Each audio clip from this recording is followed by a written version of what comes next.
dapat mamatay ka na. Ikaw ang dapat na mamatay.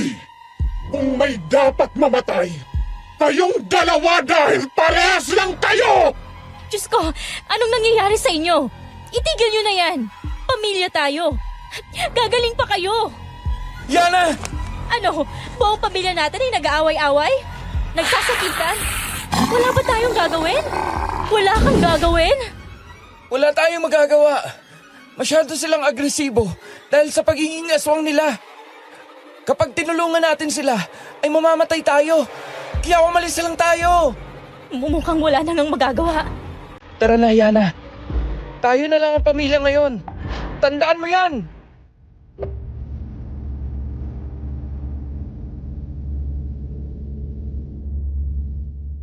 Magandang araw po, Miss Ligaya. Itago niyo na lang po ko sa pangalang Yana. Ang kwentong ibabahagi ko sa inyo ay nangyari 1 taon bago ang pandemic. Alam ko na marami ang magdududa sa aking kwento kasi halos recently lang siya. Pero uunahan ko na kayo kaagad. Nabubuhay pa rin ang ibang aswang. Hindi nga lang natin sila nakakasalamuha dahil mas pinipili nilang tumira sa mga liblib na baryo na halos hindi pamilyar sa mga tao. Ganon nila pangalagaan ang kanilang lahi at henerasyon. Ang iba ay hindi pa rin nauubos dahil sa kanilang pagtatago. May personal encounter po dyan ang aking pamilya.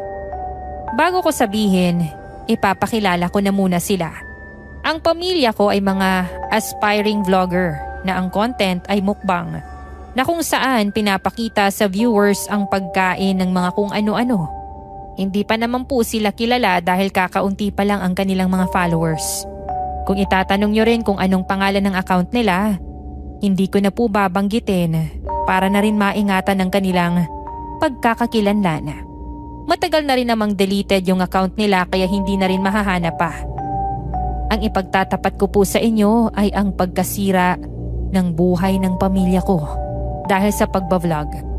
Sa kagustuhan nilang dumami ang followers at maging sikat, may mga bagay silang naisakripisyo at mga bagay na piniling gawin kahit bawal.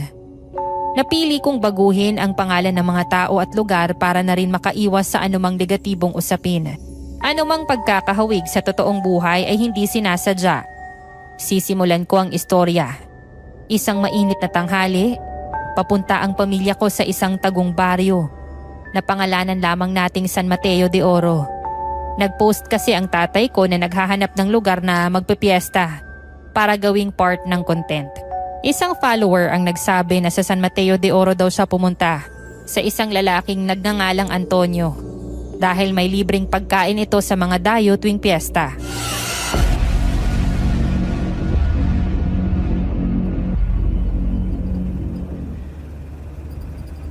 Grabe naman ang sukal ng lugar na ito. Hindi man lang yata tinatabasan. Eh bakit naman kasi dito pa mahal? Parang sobrang layo naman sa Kabihasnan eh. Hayaan mo na.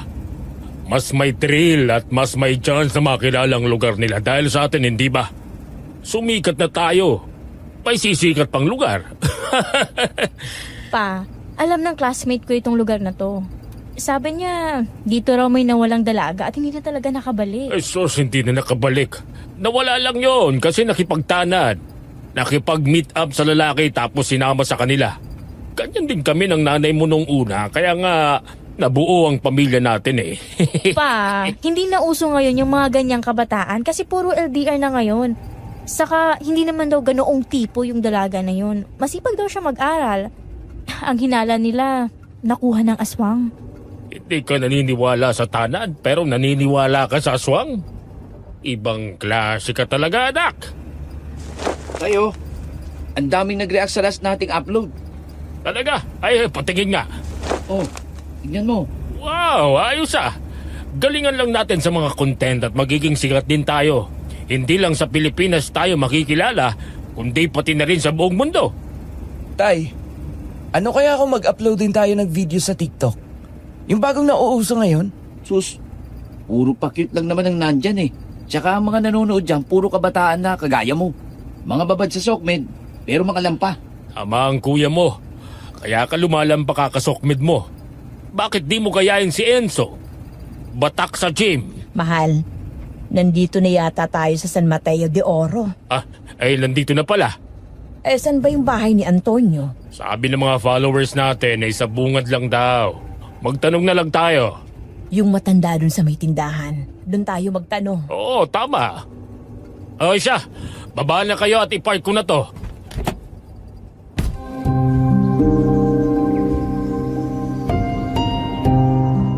Dala lang ang kamera namin at iba pang gamit sa pagbe-video. Bumaba na kami ng kotse. Nagmasid na muna ako sa paligid. Parang hindi masyadong masaya ang fiesta at ang mga tao. May kakaibang aura.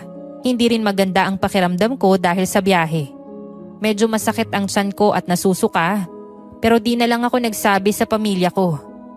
Lumapit kami sa matandang babae sa tindahan.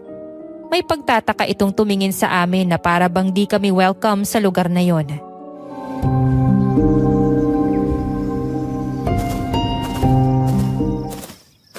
Ale, saan ba dito yung kina Antonio? Yung may libreng pakain daw sa mga dayo kapag piyesta. Umalis na kayo dito. Bakit naman po? Pumunta kami dito para gumawa ng content. Mga vlogger po kami. Hindi ako pamilyar dyan sa sinasabi ninyo. Basta umalis na kayo. Ale, parang medyo malayo naman po yung sagot niyo sa tanong ko. Saan po ba dito yung kina Antonio? Ito ang baryong bawal ang asin.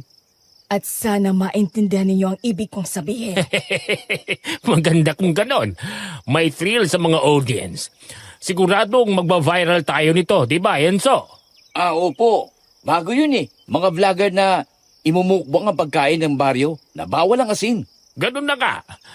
Paturo na po ng bahay ni na Antonio. Kailangan lang talaga para sa content. Pa, huwag na kaya nating ituloy.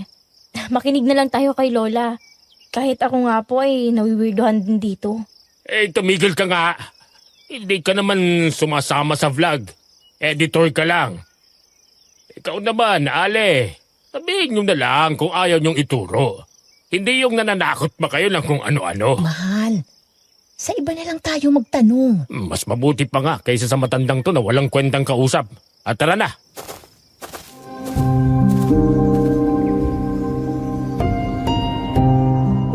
Humanap na lang kami ng ibang pagtatanungan pero hindi ko talaga maalis sa isip ko ang matanda. Pakiramdam ko ay babala ang binibigay niya sa amin at kailangan namin tong sundin. Sa wakas, nahanap ni na tatay ang kina Antonio.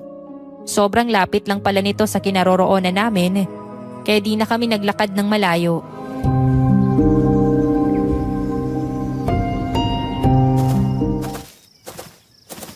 Magandang araw po, Mang Antonio. Magandang araw din sa inyo. Hindi kayo taga rito, ano? Ay hindi nga po. Mga vlogger po kami at gusto namin gumawa ng content dito sa lugar ninyo. May follower po kasi kami na nag-message sa amin at sabi, pestang araw po dito sa inyo. At dito raw po kami pumunta kasi open itong bahay nyo sa mga dayo. Mga vlogger? Opo, hindi nyo po alam? Hindi naman uso mga ganun sa lugar namin. Kaya hindi ako pamilyar. Ay sige po, sabihin ko sa inyo. Ang mga vlogger ay parang may artista. Kapag dumami ang mga followers o mga manonood, magiging sikat kami hindi lang sa Pilipinas, kundi pati na rin sa buong mundo. Hindi nyo naman agad sinabi. Mga bigatin pala kayo. Ano po ba? Pwede po ba kaming mag-video dito sa bahay nyo? Bale, ang gagawin po namin ay magbibideo po kami habang kumakain ng mga handa na ihahain nyo sa amin. Ay, walang problema. Kung yun ang trabaho ninyo Ay, sige po, salamat po. Totoo nga ang sinabi ng follower namin. Magiliw nga kayo sa mga bisita.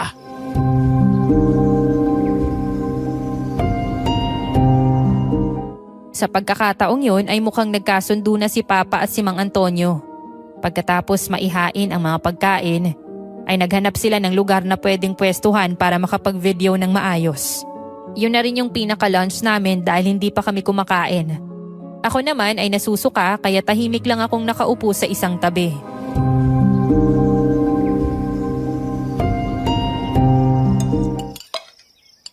Yana, anak. Hindi ka ba sasalo rito? Ang daming pagkain, oh. May sisig, paborito mo ito. Hindi po maganda ang pakiramdam ko, ma. Nasusuka ako. Bakit ka naman nasusuka? Dahil siguro sa biyahe. Alam niyo naman po ako, hindi sanay magbiyahe sa malalayo. Arte naman ng sikmura mo. Nagbiyahe lang, masama na agad ang pakiramdam. Ganyan talaga si Yana pa. Hayaan na lang natin. Mawawala din yan. Kung hindi ka makakakain, anak, ipagbabalot ka na lang namin. Salamat, ma. Doon po muna ako sa kotse. Gusto kong mahiga. O siya, sige. May menthol na candy doon. Magmuya ka para kahit papano ay umayos ang pakiramdam mo. Opo, ma.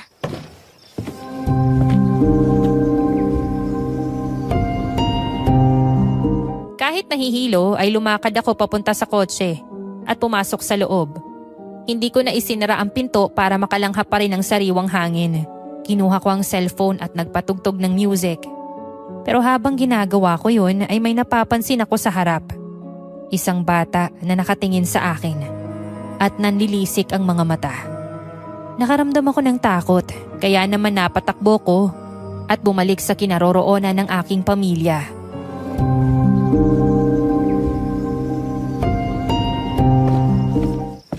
Nagsisimula na pala silang mag-vlog. What's up mga kaiti?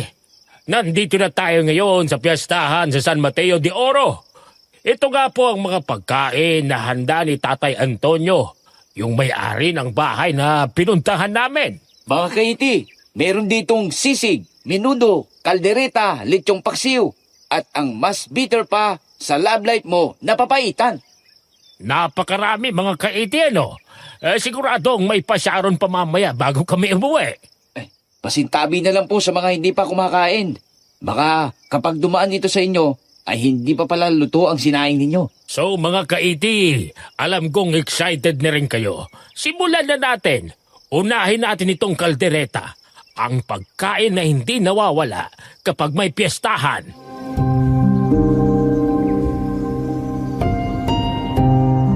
Sabay-sabay na sumandok ng kaldereta ang pamilya ko at sabay-sabay din nila itong tinikman. Pero matapos nilang gawin yun, ay pare-parehas din ang naging ekspresyon ng kanilang mukha. Para bang may kakaiba silang nalasahan sa pagkain. Pinatay na muna nila ang video dahil ayaw nilang i-upload ang ganoong reaksyon nila sa pagkain.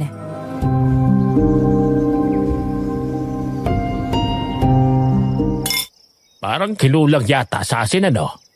Sabi nga nung matanda kanina bawal ang asin sa baryong to. Ang sama ng lasa, mahal. Parang masyadong malasadong karne. Tsaka ang kunat. Hindi ko maintindihan kung anong klaseng karne to eh. Pa, wag na kaya nating ituloy. Hindi pwede eh. Naipost na natin kanina na may vlog tayo tungkol sa piyesta sa San Mateo de Oro. Iniintay ito ng iilan nating followers at hindi natin sila pwedeng biguin. Eh mahal, gumawa na lang tayo ng peking vlog. Kaya ko namang lutuin ang mga ito eh. Ang sama talaga ng lasa, hindi ko matagal ang kainin. Hindi pwede. Kapag sa bahay tayo nag-record, mahahala tayo ng mga viewers.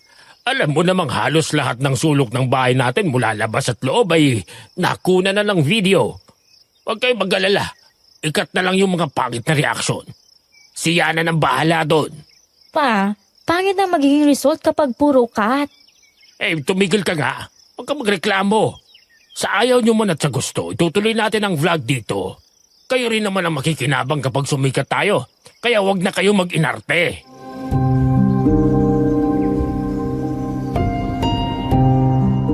Wala nang nagawa si Mama at ang dalawa kong kapatid kundi ang sumunod. Basta kasi si Papa kapag nagsalita siya ay walang pwedeng tumutol. Pinilit nilang ubusin ang mga pagkain kahit hindi nila gusto. Nagpahinga na muna kami kaya hindi na muna kami umuwi at si Papa nakipag-inuman pa sa mga tao doon.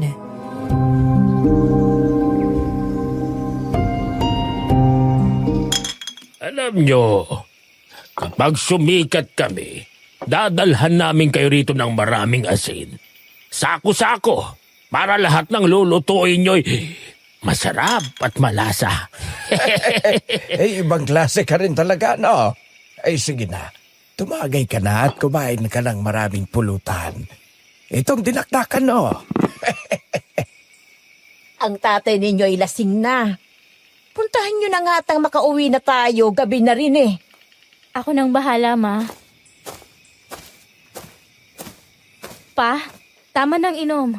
Umuwi na tayo. Gabi na. Isa na lang, nak. Pagkatapos nito ay tatayo na ako. Masarap ang alak dito, tuwa. Hindi mo alam kasi puro ka selfie sa social media. Pa, lasing na kayo. Tara na. Lasing na kayo. Magagalit si Mama. Magagalit? Bakit? Sino bang batas sa bahay natin, ha? Pakinggan nyo, mga kaiti. Ako ang batas sa bahay namin. Kaya ako masusunod sa lahat. Narinig nyo ba yon? Oh, Mang Antonio. Ay, oo naman. Ay, mukhang ikaw nga ang bata sa bahay ninyo. Dahil kahit misis mo, natatakot sa'yo. Pa naman, nakakahiya na. Umuwi na tayo. Malayo pa yata kayo. Bakit hindi muna kayo makitulog sa amin? Tapos bukas na lang kayo umuwi.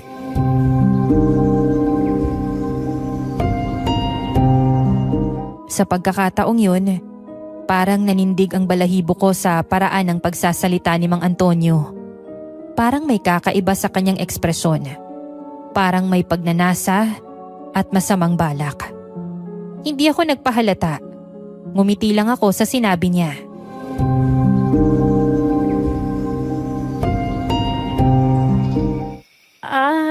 Hindi na po. May pasok din kami ng mga kapatid ko bukas at baka malate kami sa school. Ganun ba? Kaya lang, tulog na ang tatay ninyo.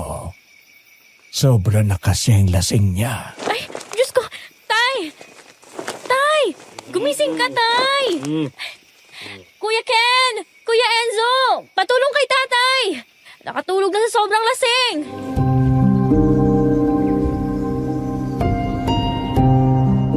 Napatingin sina kuya na busy sa pagse-cellphone. Pumunta ang mga to sa kinaroroonan namin kasama si mama at inalalayan si tatay para makatayo.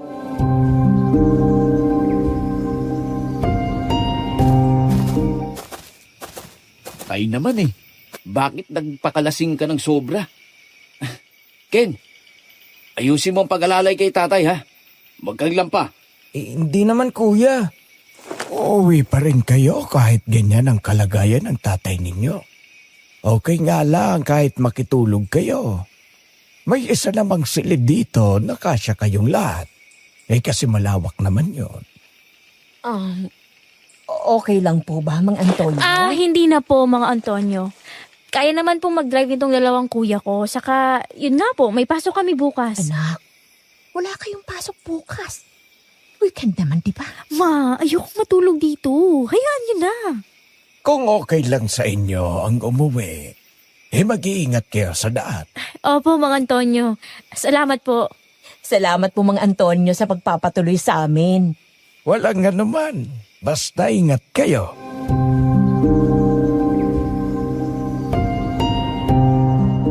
Sa wakas, makakauwi na rin kami.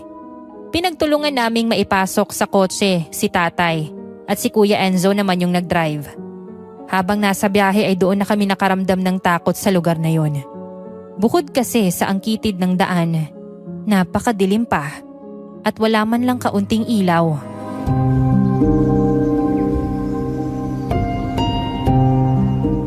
Grabe, parang anumang oras, may bigla na naglilitaw sa daan na humihingi ng hustisya. Bilisan mo na lang ang pagmamaneho, anak, at nang makauwi na kagad tayo.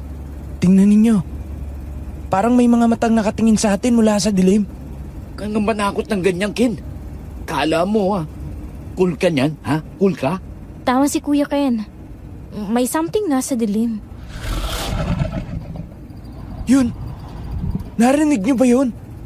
Kuya, ang weird.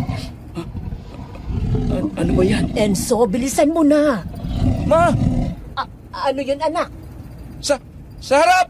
Ano? May aswang!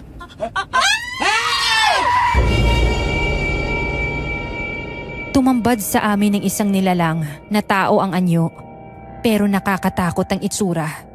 Masyadong magulo ang buhok, pulang-pula ang mga mata, mahaba ang bibig, at may napakatalim na pangil. Binutas nito ang aming sasakyan at tumalsik ang mga bubog ng salamin sa mukha ni Mama dahil doon ito nakapwesto sa harap niya. Pagkatapos ipinasok nito ang kanyang kalahating katawan at nilabas ang napakatalim na pangil sa amin habang may tumutulong itim na likido. Kuya, ibaga mo na sa puno para makaalis ang nilalang dyan. Tapos bumaba na tayo. Ganun nga ang gagawin ko. Kumapit kayo na mabuti. At siguraduhin na nakalagay sa katawan ninyo ang seatbelt. Okay na, kuya. Kuya Ken, si tatay, yung seatbelt niya. Okay na. Kumapit kayo na mabuti ha. Ibabangga ko na. Okay na, kuya. Bilisan mo na. Okay na ito. 1, 2, 3. Akmang ibabangga na ni Kuya ang kotse sa puno. Biglang tumalon at nawala ang nilalang. Agad naman siyang napapreno para hindi tuluyang bumangga. Hinanap namin kung saan nagpunta ang nilalang, pero hindi na namin ito makita. Kuya, nawala. Mabuti kung ganun. Umalis na tayo. At bibilisan ko na. Ma, okay ka lang? Ang dami mong sugat. Okay lang ako, anak. Bilisan mo na, Enzo. Opo, ma. Ano yun? Yung aswang, nakatalon ulit sa ibabaw ng bubong. Hindi mangyayari yun. Wala na yung aswang, di ba? Nakatalo na. Hindi na natin nakita kasi wala na. Paano kung di pa nakakaalis dito? Baka naman kung anong putas lang na nalaglag sa ibabaw. Hayaan mo na. Pero malakas ang kalabog. Parang malaking bagay. Yana! Ano yun, kuya? Sa tapat ni Papa! Yung aswang! Ha?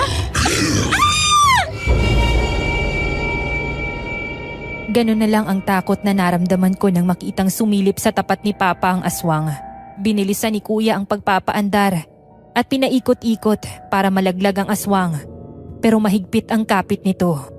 Pinilit nitong sirain ang salamin at inilusot ang kamay para sakalin si Papa. Dahil sa ginagawa ng aswang ay nagising siya kahit malalim ang tulog niya. Papa! Si Papa! Oh, Diyos ko! Anong gagawin natin? Enzo, ibilis mo pa! Ma, hindi kaya. Kanino ko pa iniikot ang kotse? Wala talaga. Mahigpit ang kapit nitong aswang na yan. Paano na to? Anong gagawin natin? Mamamatay ang papa ninyo! Alam ko na! Ma! Ano, anak? Yung necklace nyo! May krus! Ginagamit mo yan kapag nag-rosaryo! Oo nga pala. Tama. Akin na, ma! Agad na hinubad ni Mama ang kanyang necklace na may krus at niniabot sa akin. Kahit nangangatal ang kamay ko sa takot, pinilit kong gumalaw. Umangat ako ng kaunti mula sa pagkakaupo at inabot ang aswang. Isinuot ko sa kanyang ulo ang necklace at nabitawan niya si Papa. Umepekto siya, ma! Salamat naman, anak. Buti na lang talaga nadala ko yan. Pa! Okay ka lang? Ang sakit ng leg ko. Kuya Enzo, bilisan mo na ang pagpapaandar. Nangihina na ang aswang at tatalsik na lang yan. Oo, ito na. Kumapit lang kayo ng mabuti. Sa pagkakataong yun ay tuluyan ng tumalsik ang aswang mula sa bubong. Parehas kaming nakahinga ng maluwag at nakauwi ng ligtas sa bahay. Kinabukasan, maaga akong gumising para mag-edit ng video. Sinek ko muna ang mga nakuha nilang video at may napansin akong kakaiba. Agad akong pumunta sa kusina para sabihin kay Mama at saktong kakatapos niya lang na maghanda ng almusal.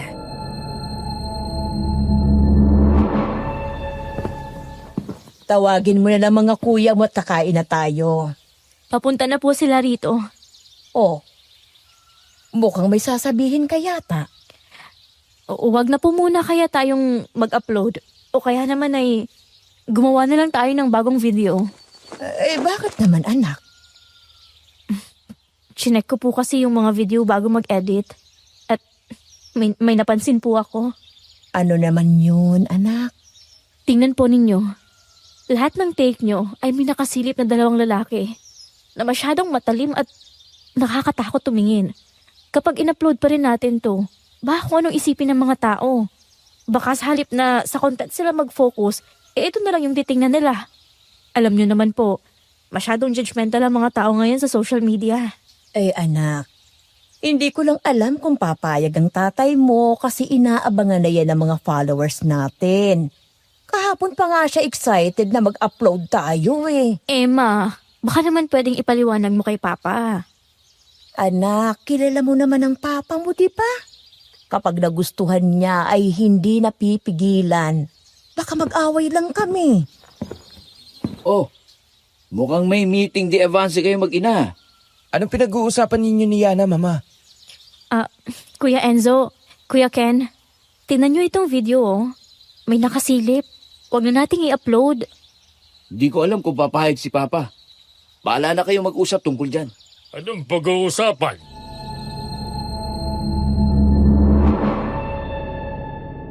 Napapitlag ako nang marinig kong magsalita si Papa. Napalingon siya at lumapit naman siya sa amin na matalim ang tingin at may pagtataka.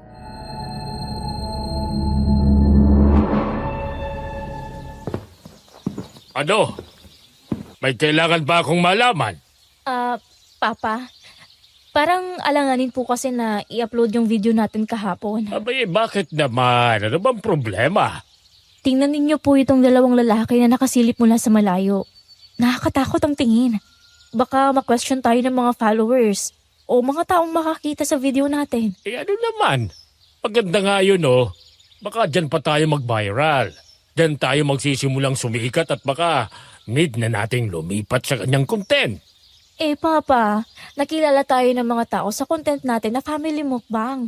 Baka manibago sila kapag nagpalit tayo. Ano bang purpose natin?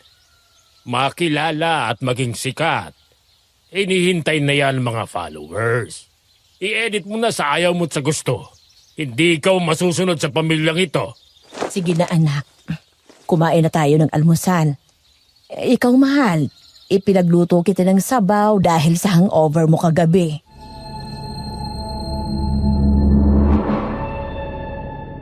Hindi sumagot si Papa. Nakatuon ang paningin nito kay Kuya Enzo na nakangiti habang nagse-cellphone. Bigla itong nilapitan ni Papa at inagaw ang kanyang cellphone.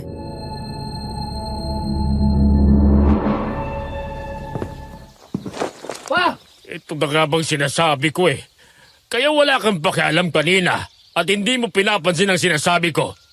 Kaya hindi mo ako pinagtatanggol. Pa, ano po kasi, gusto kong magkaroon ng sariling page na may ibang content. Burahin mo yan! Bakit naman pa? Hindi mo ba ako narinig? Ang sabi ko, burahin mo yan! Pa, sayang naman. Ang daming followers Mas padami pa sa page natin. Kahit hindi nila ako kilala. Yun na nga Dapat mauna munang sumikat yung ginawa kong page bago yan sa'yo. Sariling tatay mo, lalamangan mo. Mahal, tama na yan. Kumain na tayo ng almusal. At saka hayaan mo na si Enzo kung gusto niyang gumawa ng sarili niyang page. Iba naman yung content niya Mga horror at saka hindi naman video yung ginagawa niya. Huwag kang makialam. Alam mo kung hanggang saan ka lang. Ako ang haligi ng pamilyang ito. Ako ang magdidesisyon at masusunod sa lahat. Kaya Enzo, burahin mo na yan. Pa naman? Isa! At tamahan ka sa akin!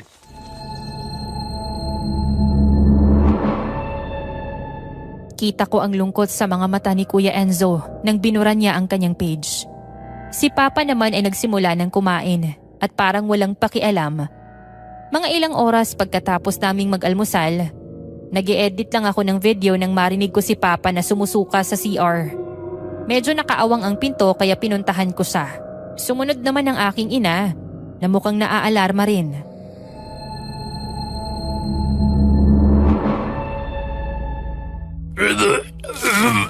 Mahal naman. Sabi ko naman kasi sa'yo, huwag ka na mag-iinom dahil masyado ng acidic yung sikmura mo. O tingnan mo ngayon, Ma, tingnan mo ang suka ni Papa. Bakit itim yan, Alan?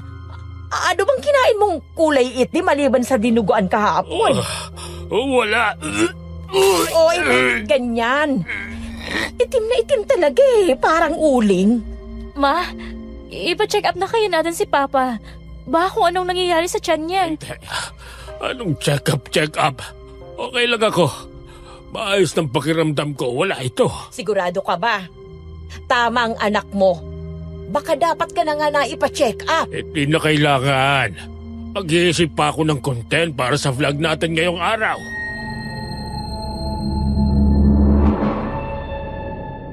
Ganoon na lang ang gulat ko nang makitang pulang-pula ang mga mata ni Papa. At parang hindi yun pangkaraniwan. Napansin ko rin na buong maghapon na parang sobrang naiinitan siya at napakadaling mairita. Iniisip ko na lang na baka tumataas lang yung dugo niya.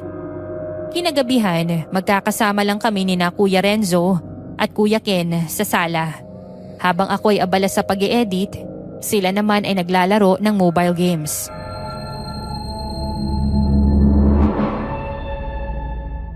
Kuya, ginawan ko ng paraan yung video. Blur ko na lang yung mukha ng mga tao. Pwede naman pala yan eh. Nagtalo pa kayo ni Papa kanina. Kaya nga hindi ko rin agad naisip. Hindi kasi maganda ang pakiramdam ko sa lugar na yon. Alam nyo ba, nung nasa kotse ako, may nakita akong batang nakatayo sa harap ko. Nakakaibang tingin. Parang gusto akong lamunin ng buong buo. Hindi nga rin magandang hinala ko dun eh. Yung kinain namin, di ko maintindihan kung bakit ganun ang lasa. Bukod sa walang asin, napakalansa. Parang hindi niluto ng maayos tapos yung mga tao dun, sarap na sarap. Napansin ko nga rin yan, kuya. Ang hinala ko, baka aswang yung mga nakatira dun. Wala lang akong magawa kasi kapag si Papang nagdesisyon, alam mo naman, hindi tayo pwedeng kumontra. Baka bata pa lang tayo. Hindi na natin masunod ang gusto natin. Palagi na lang siya ang nasusunod. Literal na hari dito sa bahay. Hindi pa siya masaya sa mga success natin. Kasi ayaw niya na nalalamangan siya. At gusto niya, kapag successful tayo, nasa kanya ang credit. Sa tingin ko, may pagka-narcissistic si Papa. Ganun daw sila. Mataas ang tingin sa sarili at gusto palaging sila ang bida. Hey, yan na naman sa term mong yan porkit psychology ang course mo, no? Ang sabihin mo na lang, makasarili para madaling maintindihan. Kasi yun naman talaga eh. Masyado na siyang makasarili. Uy, si Mama! Bakit kaya siya sumisigaw? Baka nag-aaway na naman sila ni Papa at nasaktan na naman siya. Mga kuya, nakakapag-alala. Tara, puntahan natin.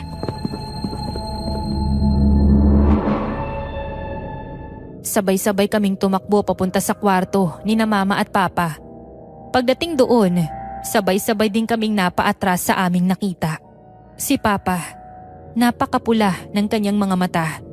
Tinubuan ng pangil. Nagkaroon ng mahabang bibig at may dugo sa kanyang damit at pisngi. Nakita rin namin si Mama na duguan ang braso at kaagad namin itong pinuntahan.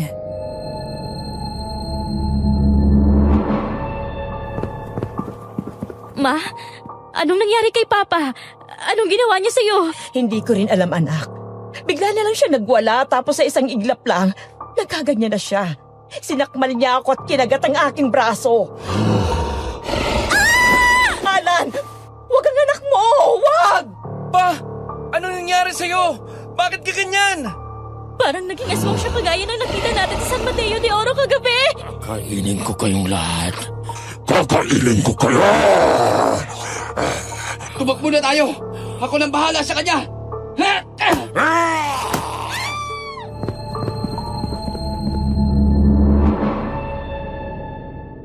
Wala na kaming nagawa dahil sa sobrang takot. Hinayaan na lang namin si Kuya Enzo na daganan si Papa dahil sa kagustuhan nito na pigilan siya para makalabas kami. Parehas kaming tuliro, hindi alam ang gagawin, pero may naisip akong paraan.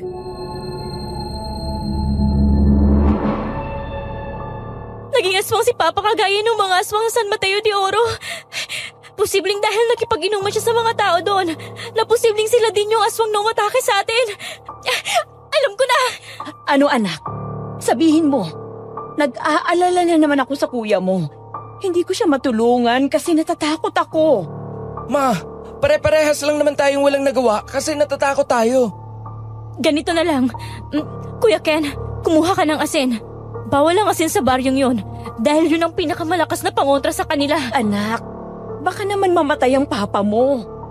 Hindi siya mamamatay, ma. Isang parte lang ng katawan niya ang sasabuhin natin. Sapat na yun para manghina siya. Maniwala kayo sa akin. Tama si Yana. Kukuha ako ng asin. Bilisan mo na, kuya!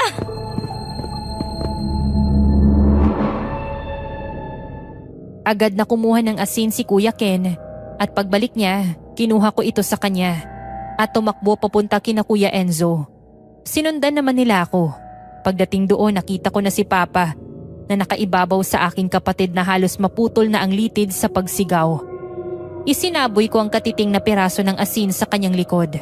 Napapitlag ito at natumba dahil sa sobrang sakit.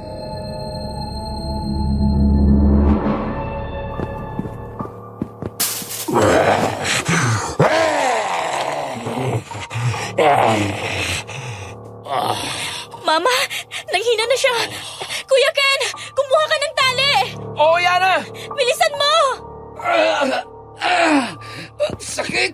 Kuya Enzo! Anak ko!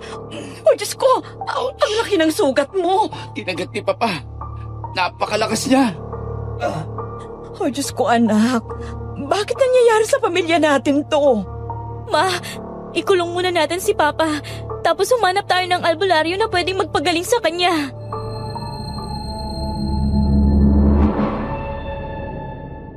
Nakinig naman si Mama sa akin dahil kinabukasan, tinawag niya si Tio Arnold na may mga kilalang albularyo. Si Papa ay nakakulong sa kwarto niya habang nakagapos ang buong katawan.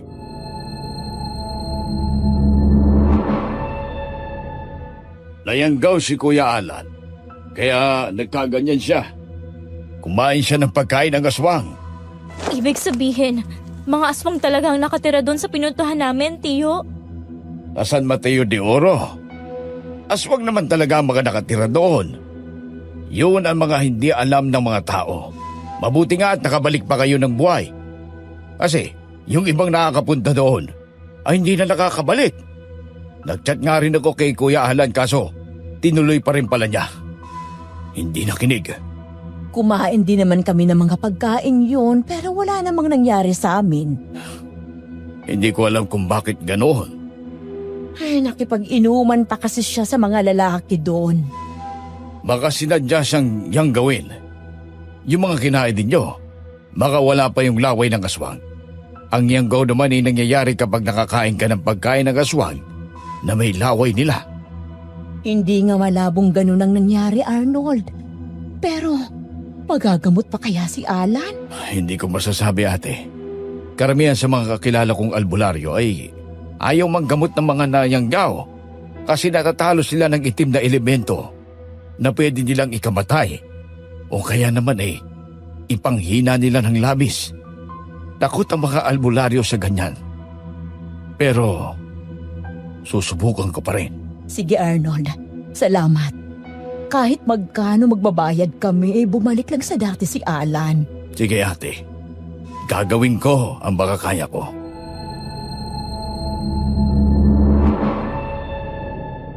Parehas kaming nakahinga ng maluwag ni Mama dahil sa tulong ni Tio Arnold. Samantala, nadagdagan ang pagkaparanoid na nararamdaman ko dahil tila may nangyayari din kay Kuya Enzo.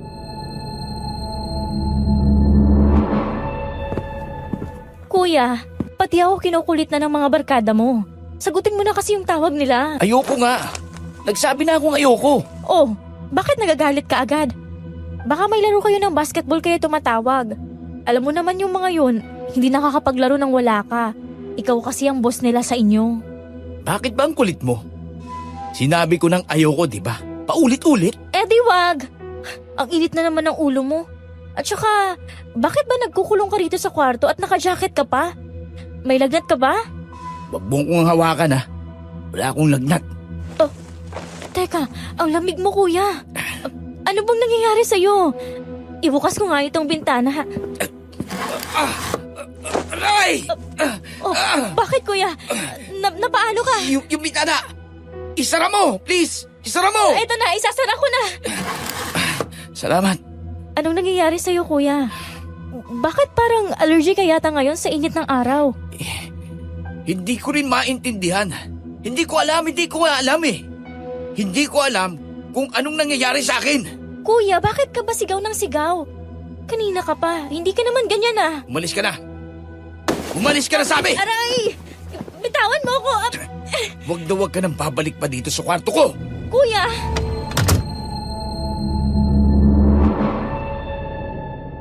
Hindi naman ganun dati si kuya.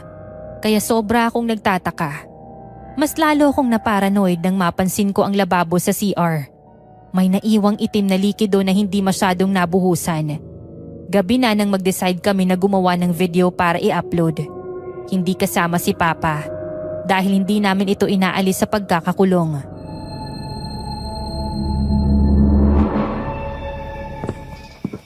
Mama, kailangan pa ba nating magbukbang kahit wala si Papa?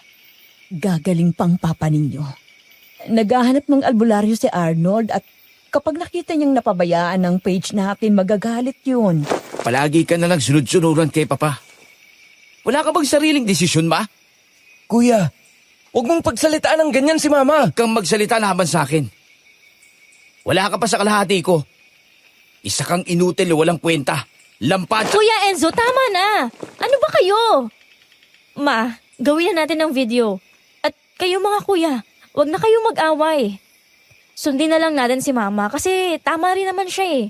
Hindi natin makokontrol si Papa kapag nagalit yun dahil nalaman niya na wala tayong ina-upload. Umiwas na lang tayo sa gulo, okay?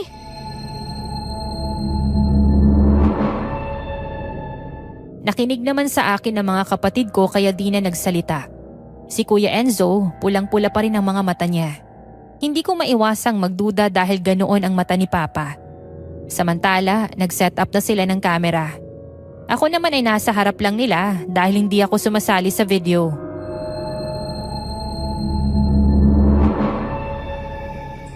What's up mga kaiti? Kami lang tatlo ng anak ko magkakasama kasi may sakit ang Kuya Alan ninyo. Napakahirap kasi ng panahon. Masyadong pabago-bago kaya. Kayo ha, palaging magdala ng payong at kumain ng masustansya kasi mahirap nang magkasakit. Inso, ikaw na. Inso. Kuya Enzo, ikaw na. Yung line mo na. Ano ba? Ayoko at huwag mo kong hawakan.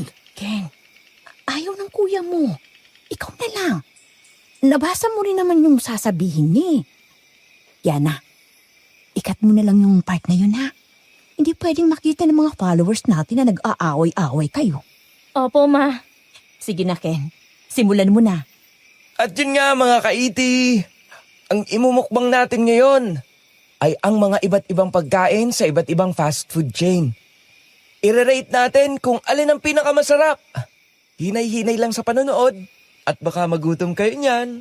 Yes! At yun nga mga kaiti, simulan na natin.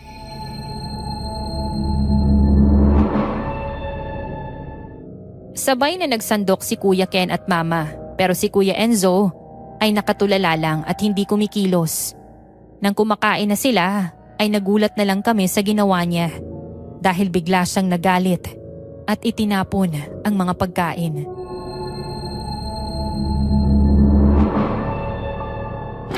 Enzo, ano ba? Bakit mo ginawa yun? Hindi yan ang gusto ko. Hindi yan ang gusto ko. Sariwang dugo. Sariwang dugo. Anak, bakit ganyan ang boses mo? Ma, hindi kaya nayanggaw din ng aswang si Kuya. Ay, Diyos ko, wag naman sana. Kuya Enzo! Anak! Ma! Yung itsura niya! Ma! Parang si Papa! Parang si Papa kagabi!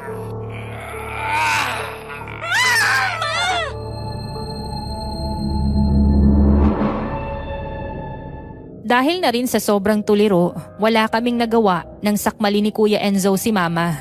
Agad akong tumakbo sa kusina at kumuha ng asin.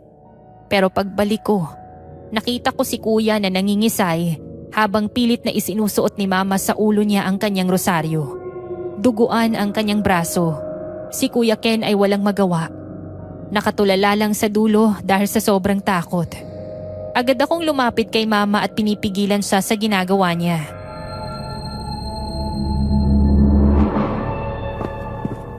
Ma, tama na! Mamamatay si kuya kapag itinuloy-tuloy mo. Ito na lang asin para manghina siya at may kulong natin sa loob. Pasensya na anak. Natakot lang ako. Tingnan mo naman ang katawan ko, puro kagat niya. Baka maging kagaya rin nila ako. Hindi ako naniniwalang nayanggaw kayo dahil sa kagat. Pare-parehas lang naman kayong kumain, di ba? Hindi anak. Hindi totoo yon. Hindi ako magiging aswang at ipagagamot ko ito bukas. Hindi natin papatayin si Papa at Kuya Enzo. Gagawa tayo ng paraan para gumaling sila. Hindi ba nakausap na natin si Tio Arnold tungkol dito?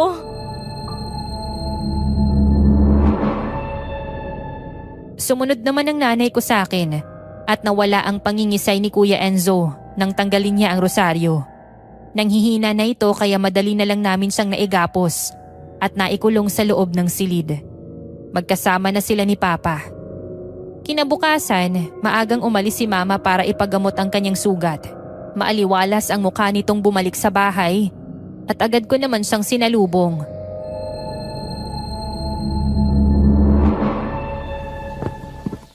Kumusta, Ma? Wala na ito anak. Pinaturukan ko na ito ng anti-tetanus tsaka anti-infection. Dapat nga sa albularyo ko ito ipapagamot para sigurado. Ang kaso, hindi pa naman bumabalik ang Tio Arnold mo eh. Busy yun sa mga duty niya, Ma.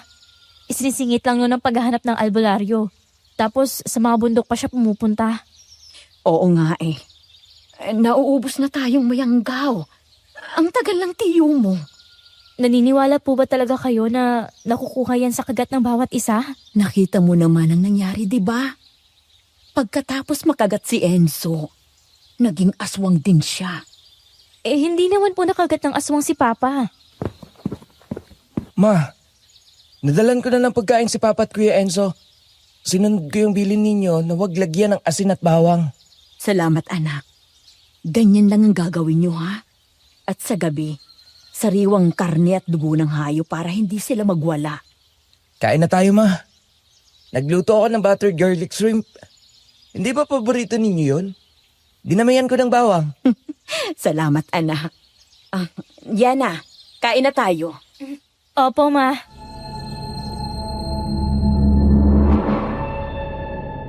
Dahil sa sobrang pagkawili ni Mama sa niluto ni Kuya Ken, ito ang unang nilagay niya sa plato. Pagkasubo niya ng isa ay biglang nailuwa ni Mama at para bang naanghangan at napaso ang kanyang bibig.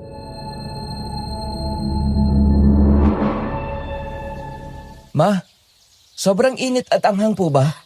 Oo anak eh. Bakit ganito? Parang apoy na pumasok sa aking bibig. Hindi naman po, Ma. Hindi naman nagluluto ng maanghang si Kuya Ken. Ma, okay lang po ba kayo? Ma, mukhang hindi maayos ang pakiramdam mo.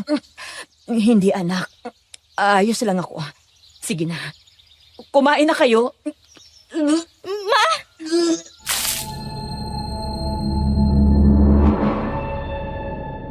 Biglang napatakbo si Mama at dumiretso sa CR para sumuka. Sinundan namin siya ni Kuya Ken. Parehas kaming napaatras. Pagkakita sa kulay ng kanyang suka, likidong itim na malapot.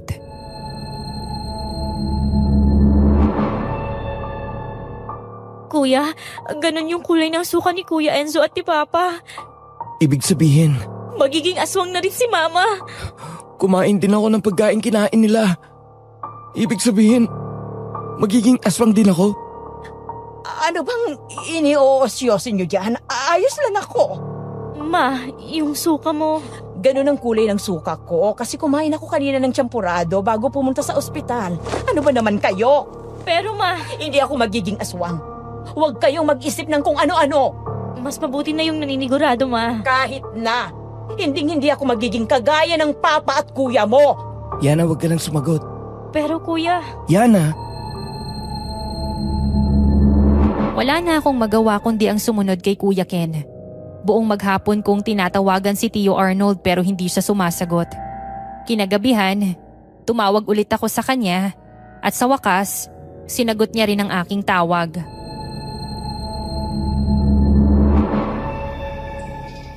Oh, Yana, napatawag ka. May nangyari ba dyan? Tio, kanina pa ako tumatawag sa'yo pero bakit ngayon ka lang sumagot? Sobrang busy, Yana. Ang daming operasyon. Bakit? May nangyari ba? Nalalahat na kami dito. Noong una ay si Papa, tapos sunod si Kuya Enzo. Tapos pakiramdam ko ay si Mama naman ngayon. Sumuka rin ba ng itim na likido si ate?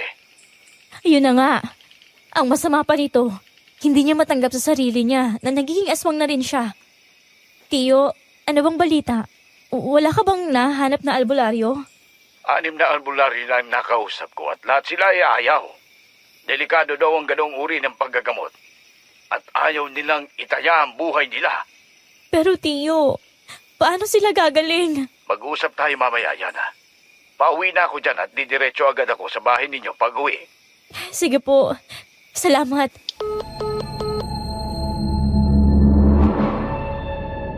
Pagkababa ng tawag ay in-off ko na rin yung aking cellphone.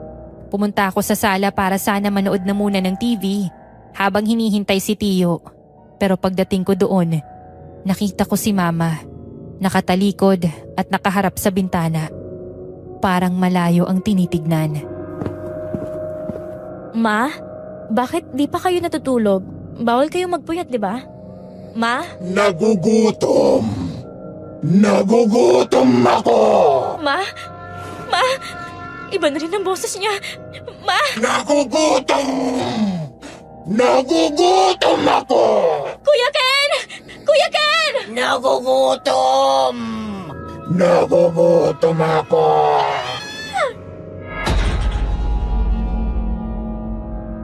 Napaatras ako nang humarap si Mama. Iba na ang kanyang anyo. Katulad na ito ni na Papa at Enzo. Kumilos ito ng napakabilis. At bago pa ako makatakbo, bigla nitong hinila ang aking buhok at presahan akong ibinagsak sa sahig. Umibabaw siya sa akin at tumulo sa aking dibdib ang malapot niyang likido. Nagugutom. Nagugutom ako. Anak mo ito, Ma. Huwag mo akong sasaktan.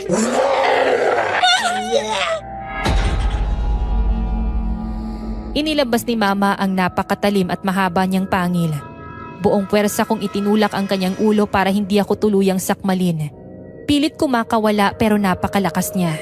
Ilang sandali pa, nakita ko si Kuya Ken. Gulat na gulat at natutuliro sa nakikita niya. Kuya Ken, huwag kang tumayo lang dyan. Asin! Kumuha ka ng asin! Si Mama, aswang na rin siya! oo, eto na. Kumuha na ako. Bilisan mo! Iya! Walang asin o kahit bawang. May nagtago yata. Nawawala yung lalagyan. Ano? Eh, Diyos ko! Rosario! Kahit Rosario! Oo, hahanapin ko. Pilit kong itinutulak si Mama. At sa wakas, nakaipon din ako ng lakas at nakawala sa kanya. Si Kuya Ken kung saan-saan naghahanap pero nasipat ng mata ko kung nasaan ang Rosario at akmang pupuntahan ko na ito nang hilahin ng aswang ang aking paa.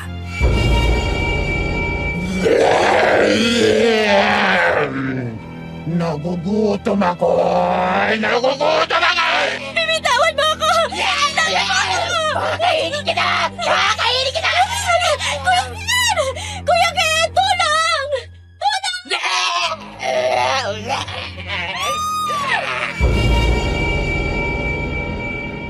Muli niya akong ibinagsak sa sahig at napahiyaw ako sa sakit.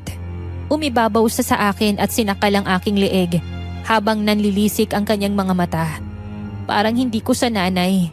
Nakahawak ako sa kanyang kamay at pilit itong inaalis. Pero kahit anong pwersa ko ay hindi matanggal. Ilang sandali pa, may narinig akong yapak at naramdaman ko ang presensya ng isang tao. At ilang saglit lang,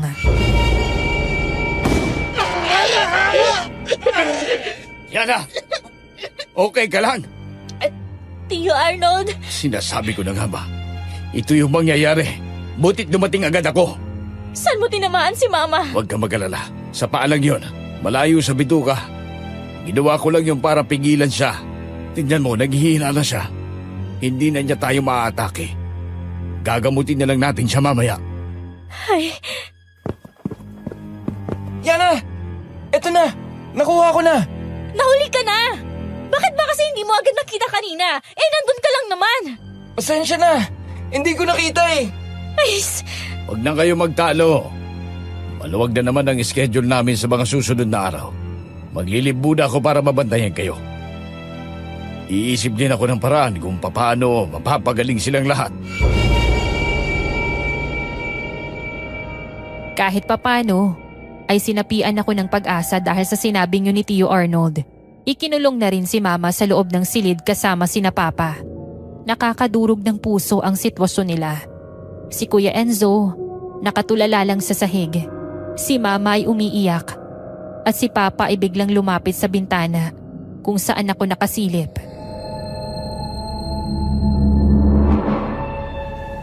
Kumusta na anak yung vlog? Hindi na tayo nakakapag-upload. Baka mawala ang mga followers natin. Pa, huwag din nyo na munang isipin yun. Ang mahalaga sa ngayon ay gumaling kayo sa pagkaaswang. Gagaling pa ba kami, ha? Ang sabi ng mama mo, walang albularyo na pwedeng makatulong sa amin. Huwag kayong mag-alala pa.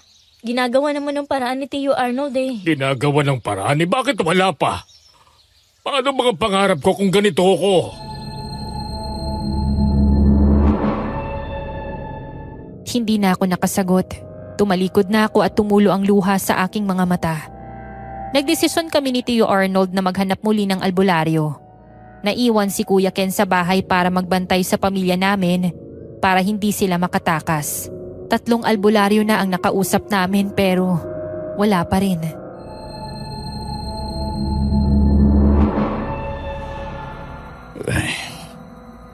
Paano ba yan? Lahat sila ay ayaw nila. Ay laki na nga nang ino-offer kong bayad. Kalahati ng ipong ko. Tio, may naisip akong isa pang paraan. Sige Yana, sabihin mo, ano yun? Yung matandang nakausap namin. Sigurado akong mapagkakatiwalaan siya. Eh paano kung aswang din yun? Makasaktan pa tayo. Sa tingin ko, kahit aswang siya, hindi siya masama. Binigyan niya kami noon ng babala. Sigurado akong alam din niya kung ano ang gamot si Yanggao. Ay, sige, maaga pa naman. Hindi pa delikado ang pagbiyahe papunta doon. Tama. Puntahan natin siya, Tio. Magtiwala ka sa sinasabi ko.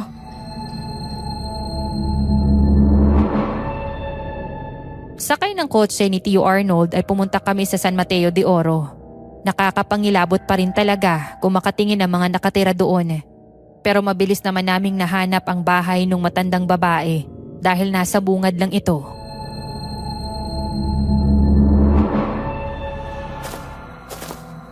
Tao po! Anong kailangan ninyo? Pwede po ba namin kayong makausap? Natatandaan kita. Kasama ka nung bragger ba yon? Yung nakapiyesta dito nung isang araw? Vlogger po. At saka opo, kasama po nila ako. Pamilya ko po sila. Vlogger pala. Bakit ka bumalik dito kasama ang lalaki na ito? Hindi ba binalaan ko na kayo nang baryong ito na bawal ang asin ay delikado para sa mga taong kagaya ninyo? Alam ko na po kung bakit ito tinawag na baryong bawal ang asin. Dahil nakatira rito ay mga aswang. Hindi po ba? At ang kausap ninyo ngayon ay isa ring aswang. Hindi ninyo ako mapagkakatiwalaan kaya umalis na kayo. Pero naniniwala po ako na hindi kayo masamang aswang. Nakikiusap po ako.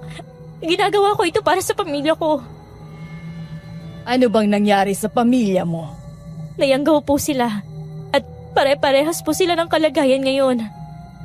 Hindi malabong mangyari yan. Nakipiyesta kayo dito eh. At sa kayo ng gustong-gusto ng mga kalahi ko. Ang mayanggawa mga tao, bukod sa gawin silang pagkain. Ikaw ba? Kumain ka rin? Hindi po ako kumain. Masama ang pakiramdam ko nun eh. Ikaw na lang siguro ang naiiba sa inyo. Mayroon pa po. Yung isa kong kapatid. Kumain din siya pero walang nangyaring anuman sa katawan niya. Mukhang hindi mo naiintindihan ang konsepto ng pangyayanggaw dito. Hali kayo, pumasok kayo sa loob. Baka makita nila kayo, delikado na ang buhay ninyo. Sige po. Salamat po.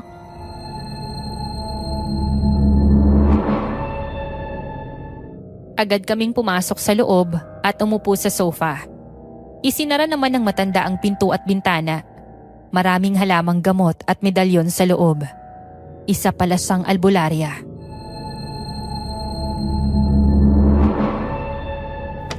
Hindi lang ako basta residente dito. Ako rin ay isang manggagamot. Mapaaswang man o tao ay kabisado ko na kung paano nangyayanggaw ang aking mga kalahi. Sige po. Sabihin ninyo po. Ang mga pagkaing inihahanda ni Mang Antonio kapag piyesta ay talagang nilalagyan ng laway ng aswang, lalo na sa mga dayong tao. Gusto kasi nila magparami ng lahi. Kakaiba ang pangyanggaw nila sa lahat ng aswang. Bakit po kakaiba? Kapag bumilog na ang buwan at nakakain ng pagkain ng aswang, umiepekto na sa katawan yon pero hindi agad nakikita. Pero yung papa ko po, kinabukasan naging aswang na agad siya. Patapusin mo muna ako. Ang epekto ng yanggaw sa lahi namin ay dumidepende sa budhi o enerhiya ng isang tao. Yan ang sumpa sa lahi namin. Kapag maitim ang budhi mo, mas mabilis umepekto. Kaya po pala, hindi sila sabay-sabay na nayanggaw dahil doon? Sabihin mo sa akin ngayon kung anong pagkakakilala mo sa pamilya mo, sa ugali nila at sa kalooban nila. Ang papa ko po, masyado siyang makasarili. Gusto niya na palaging siya ang nasusunod at nagdedesisyon sa lahat ng bagay. Pero wala siyang pakialam sa nararamdaman namin. Si Kuya Enzo naman, may pagkamayabang at palagi niyang binubuli si Kuya Ken. Si Mama naman, masyadong sunod-sunuran kay Papa at wala siyang sariling desisyon. Minsan mag-pride din siya at hindi nakikinig sa anak kagaya nung sinabi namin na posibleng maging aswang na rin siya kagaya ni Papa. Ang unang naging aswang ay ang papa mo. Sunod ay si Enzo. At sunod naman ang mama ninyo. Tama po kayo. Pero paano po ninyo nalaman? Ang may pinakamasamang budhi ay ang papa mo. Dahil wala siyang ibang iniisip, kundi ang sarili niya. Ang Kuya Enzo mo naman ay sumusunod lang sa yapak niya. At gusto niya lang mapansin, siya ng papa ninyo kaya ginagaya niya ang imahe niya.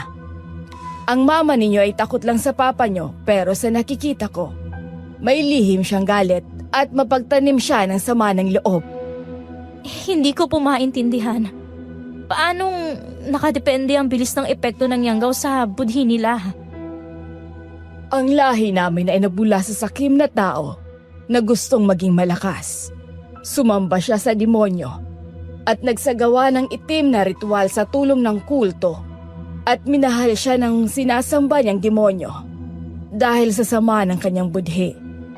Tinupad ng demonyo ang kagustuhan niya maging aswang dahil gustong-gusto niyang sinasamba niya ang pagkamakasarili niya hanggang sa nagsalin-sali na.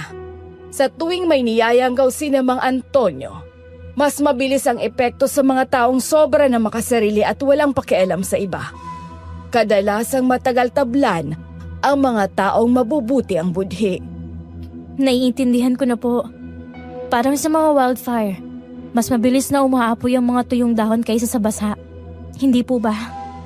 Ganon na nga, Iha. Maitanong ko lang po, may paraan po ba para bumalik sila sa dati? Gusto mong itanong kung paano sila gagaling? Opo. Ayaw po kasi maggamot ng ibang albularyo ng ganoong kaso. Ilang araw pa lang naman ang lumilipas. Bago pa lamang ang kanilang kondisyon.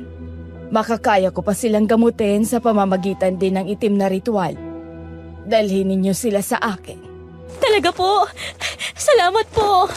Maraming salamat po. Kahit magkano ay babayaran ko kayo. Papagaling nyo lamang sila. Huwag na. Dalhan niyo lang ako ng hilaw na karne ng baboy. Dahil yon ang kinakain ko. Hindi ko kasi hinahayaang kainin ang sistema ko ng pagkaaswang hindi kagaya ni na Antonio. Napakabuti niyo po. Napakaliit na bagay po yan. Tatanawin po naming malaking na utang na loob ang gagawin ninyo sa pamilya ko. Basta wag ninyo silang dadalhin dito ng gabi. Dahil mainit kayo sa mata ng mga nakatira dito. Opo. Bukas ng umaga. Umalis na rin kayo ngayon. Bago pa kayo abutan ng dilim.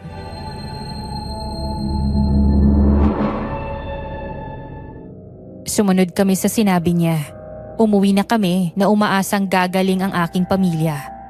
Pero pagdating namin, nagulat kami sa isang tagpong naabutan. Nasusunog ang aming bahay. At hindi pa ito napapansin ng ibang kapitbahay dahil medyo malayo ang pagitan ng bahay namin sa kanila. Agad akong napatakbo. Nasa loob silang lahat.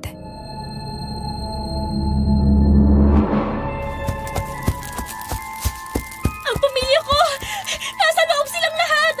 Ma! Pa! Kuya Enzo! Kuya Ken! Yana, huwag kang papasok sa loob dahil delikado. Tatawag ako ng bumbero. Hindi! Kailangan ko silang iligtas! Yana! Yana! Kahit natutupok na ang buong bahay, pinilit ko pa rin pumasok sa loob at nakita ko ang aking pamilya sa anyong aswang nila. Para silang mga hayop na nagkakagatan at sinasaktan ng isa't isa. Mukhang galit na galit sila. Dapat mamatay ka na. Ikaw ang dapat na mamatay. Kung may dapat mamatay, kayong dalawa dahil pares lang kayo! Ay, Diyos ko! Anong nangyayari sa inyo? Itigil nyo na yan! Pamilya tayo! At gagaling pa kayo! Yana, Ano? Buong pamilya natin ay nag-aaway-away?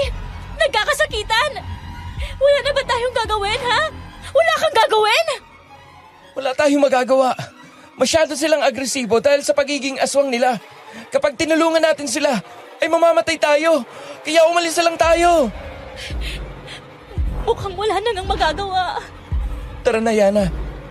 Tayo na lang ang pamilya ngayon. Tandaan mo yan. Tama nga si kuya, kaya sumunod na lang ako sa kanila. Nang lingunin ko sila, ay nakita kong isa-isa silang nadadaganan ng mga naglalaglagan na kisame. Pero patuloy pa rin sila sa pagsasakitan. Tumakbo na kami palabas at saka palang dumating ang mga bumbero. Naapula ang apoy. Pero ang pamilya ko, wala na sila. Kami na lang ni Kuya Ken ang magkasama at pinatuloy na muna kami ni Tio Arnold sa bahay nila. Kinabukasan, napansin ko na pati si Kuya Ken ay may kakaiba na rin.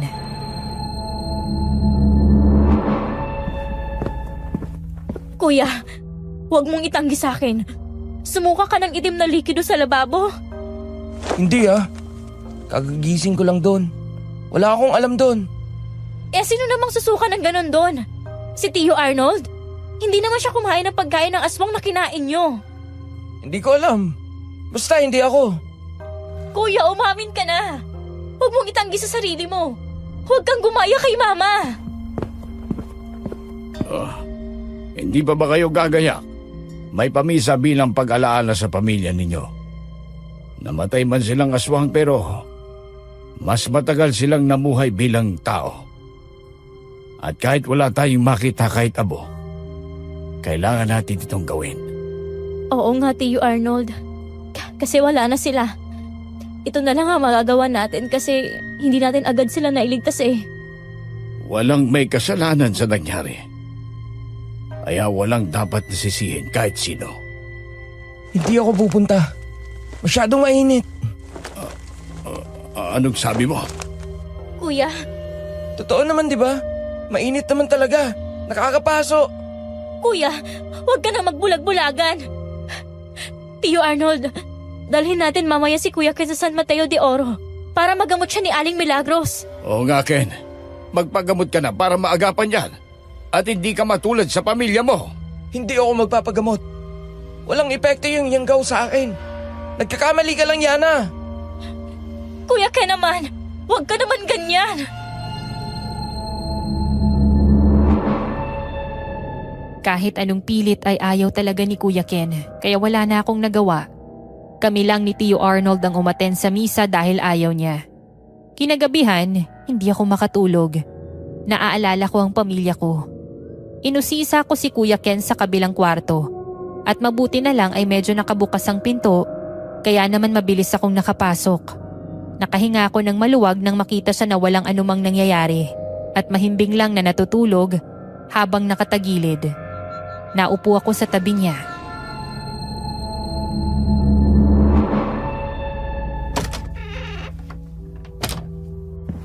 Kuya Ken, nagising ako kasi namiss ko ng pamilya natin. Alam kong hindi tayo perpekto pero sa isa't isa pa rin tayo umuwi.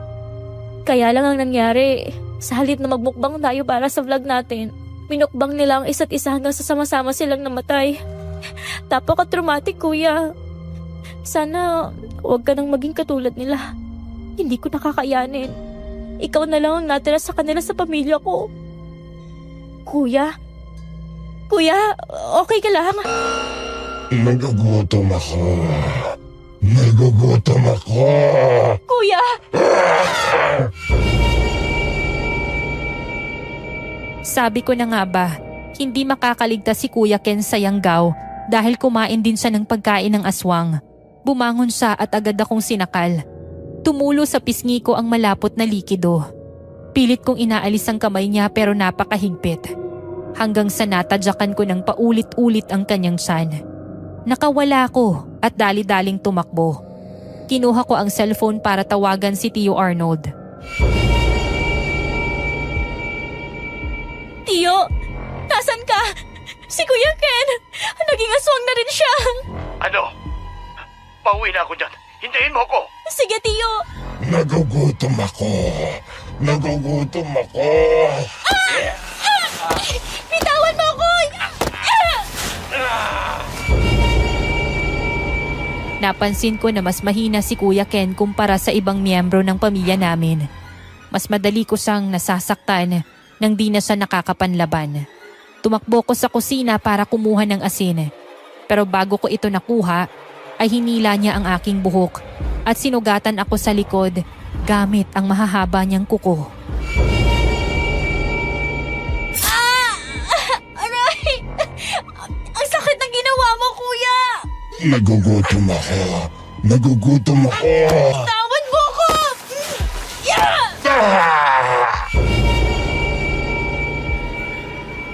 Nabitawan niya ako nang sinuntok ko siya sa muka.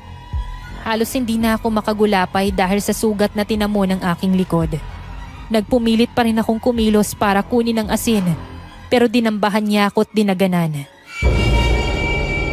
Bitawan mo ako! Papatayin kita. Kakainin kita. Kuya, hindi ka naman masama kagaya ni na Papa. Hindi ka dapat nayanggaw. Hindi dapat tumalab sa iyo ang lawi ng aswang. Bakit ikaw pa? Bakit ganito? Naiinggit ako kay Kuya Enzo. Naiinggit ako sa kanya dahil mas malakas siya kumpara sa akin at ang pamilya natin. Gusto ko na silang mamatay. Anong ginawa mo? Ako ang nag-booking kay Papa tungkol sa page niya at noong nasunog ang bahay natin. Ano? Ako ang may kagagawa ng sunog. Ginawa ko yun para matapos ang lahat. Hindi na sila gumaling. Bakit mo ginawa yun? Pamilya natin sila! Itinuring nila akong mahina, aso at sunod-sunuran. Lalo na si Kuya Enzo at Papa dahil anak ako ni Mama sa ibang lalaki.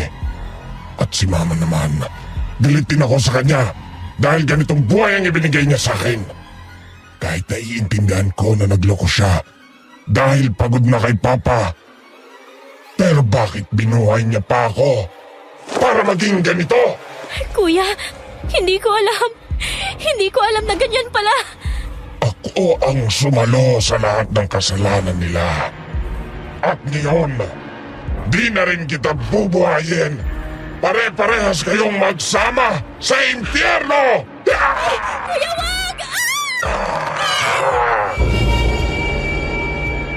Mahigpit niyang sinakal ang aking leeg at wala na akong nagawa dahil nanghihina na ako.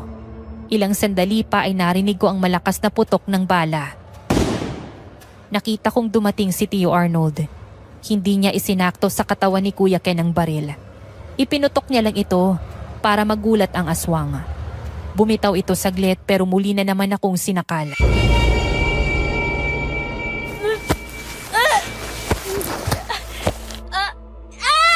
Kuya! Tama na! Ken! Tama na! Kapatid mo yan! Papatayin ko kayo pareho!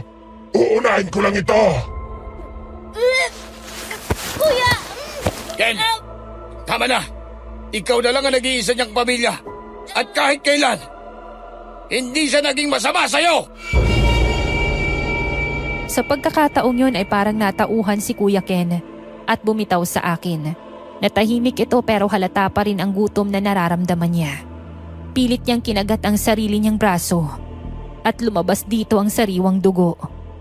Nakita ko siyang umiiyak habang ginagawa yon. Kuya! Tama na! Tigilan mo na yung ginagawa mo! Tama siya! Tama siya! Ikaw na lang ang nag-iisa kong pamilya. Pero di ko mapigilan ang sarili ko. Gusto kong kumain ng sariwang karne at nakukuha ang lalamunan ko sa dugo. Kuya, I'm sorry kung naranasan mo yan. Hindi mo ginusto ang mga nangyayari. Ken!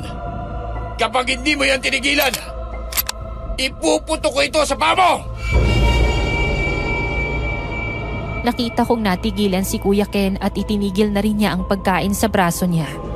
Bigla siyang tumayo at inagaw ang baril kay Kuya Arnold. Pagkatapos lumayo siya at itinapat sa ulo ang baril saka pinaputok. Kuya! Ken! Kuya! Bakit mo ginawa yon? Mas mabuti pang mamatay kesa maging ganitong klaseng nilalang. Hindi, Kuya. Gagaling ka pa. Dadalhin ka namin bukas sa San Mateo de Oro. Yana, ang kuya mo! Kuya! Kuya! Kuya, gumising ka! Kuya! Kuya! Kuya! Yana, I'm sorry. Mag-isa na lang ako ngayon, Tiyo. Nandito pa ako, Yana. Hindi kita iiwan, tandaan mo yan.